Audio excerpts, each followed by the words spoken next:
responsable politique PASTEF département Pikine. Cette activité en réalité n'est qu'une énième matérialisation de ce qui constitue l'ADN de PASTEF. Et rien n'a changé, hein. Nous avons toujours été dans ça, autant de l'opposition. Et tout cela enrobé dans le concept de don de soi pour la patrie, don de soi pour le département de Pikine. Et je pense que c'est des activités que nous avons initiées bien avant notre arrivée au pouvoir. Et aujourd'hui, vous allez voir dans les 8 établissements scolaires de la commune de Pikine-Est, tous les bureaux des directeurs ont été équipés, n'est-ce pas, donc par la GPS de Pikine-Est, accompagné, n'est-ce pas, donc des responsables. De la même manière également, les postes de santé ont été équipés en matériel de bureau, mais également en table de réunion, en chaises visiteurs. Et récemment, on est venu accompagner le maire Abdou Khadr Djeylani Cissé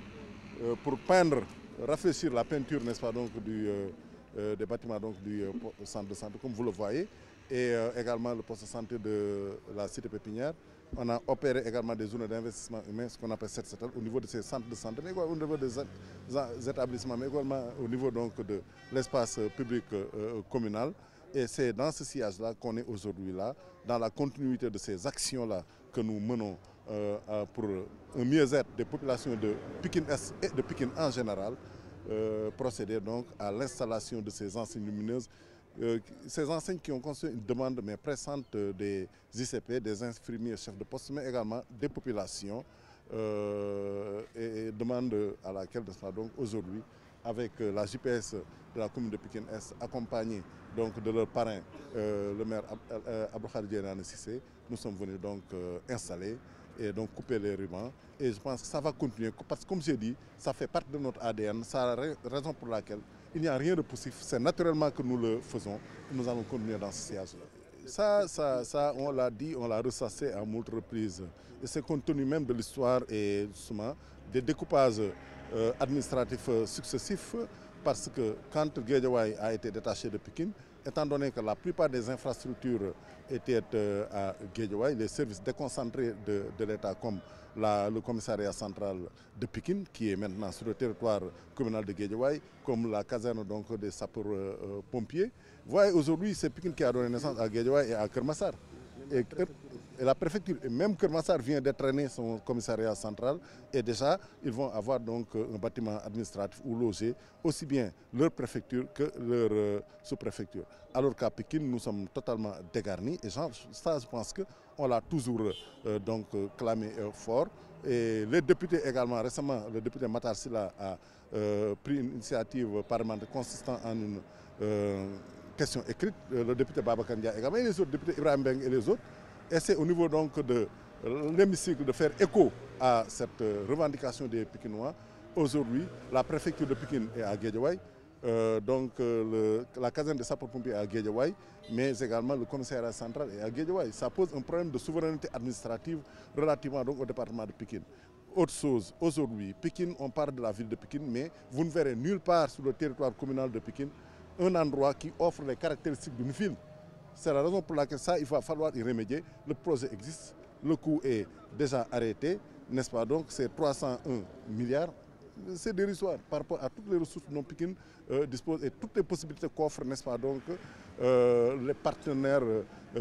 techniques et financiers. Pikine devrait avoir un cœur de ville. On a déjà identifié le lieu où on doit l'implanter, c'est 32 hectares, où nous devons avoir tout cela que je viens d'énumérer, mais également une grande salle de spectacle à l'image du Grand Théâtre, ici à Pikine, mais tout ce dont nous avons besoin, les services départementaux, comme les services d'un peu au domaine, mais également les banques, les commerces, etc. Et ça, le lieu est déjà identifié. C'est un manque de volonté politique, mais également, surtout, une faiblesse, n'est-ce pas, donc, de ceux qui, successivement, donc, ont occupé les rênes, n'est-ce pas, donc, du département de Pikine. Mais nous, en tout cas, par rapport à l'élan qui est notre passif, nous venons pour opérer une rupture, pour révolutionner les choses, et que donc,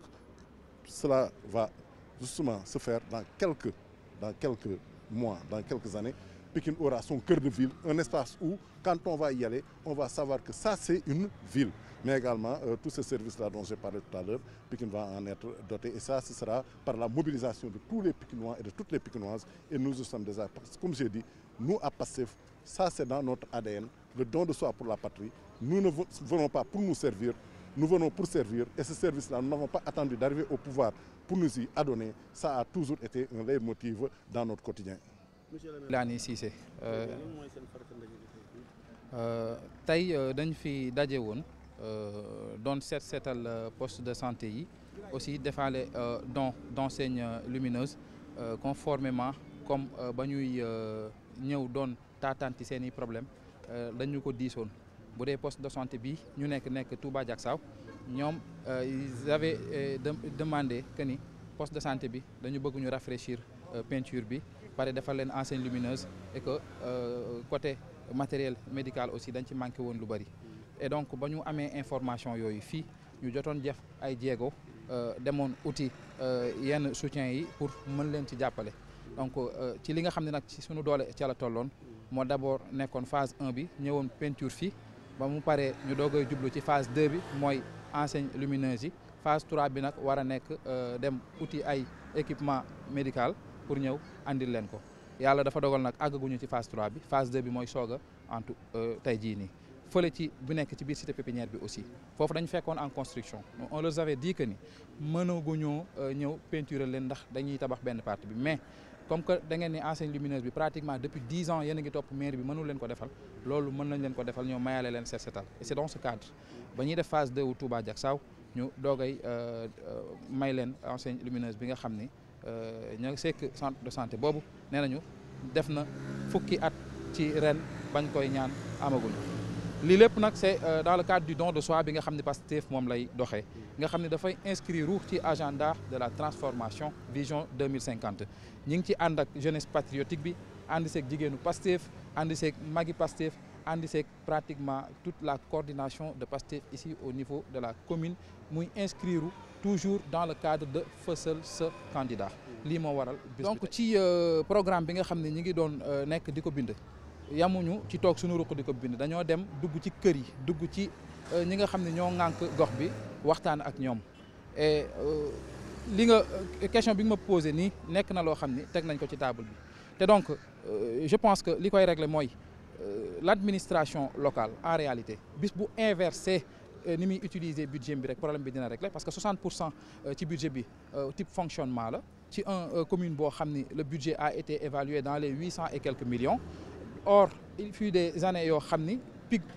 recettes yi gis nañ ba àgg na ba 530 et quelques millions et donc jàpp naa ni ñooñu bu fekkoon ni kat li ëpp ci alal jooju def nañ ko ci investissement bi lu mel ni centre de santé yii nii les 8% yi nga xam ni l'acte 3 de la décentralisation daf leen ko alloué buñ ko ci defoon problème yi am ci poste de santé yi dana fi jógee question de volonté politique la ñoom seen modèle politique bokkut ak di defar loo xam ne day tax dundinu askan wi ñoŋ et donc ñun bokk na ci li gën a tax ñu ñëw sampu ne kat ñii comme que mënuñu nañu jox ñi mën ñu ñëw régler problème bi lii acte bu ndaw la rek ne nag ay nit yu néew doolee ko def nga xam ne ci don de soi la ñuy dundee dañuy dajale li ñu am ñoo def fi lii bis bu ñu yàlla dénkee fii di mairie bi incha allah comme ni ko acte 3 bi édicté les 8% du budget seront totalement alloués au poste de santé pour que kat cadre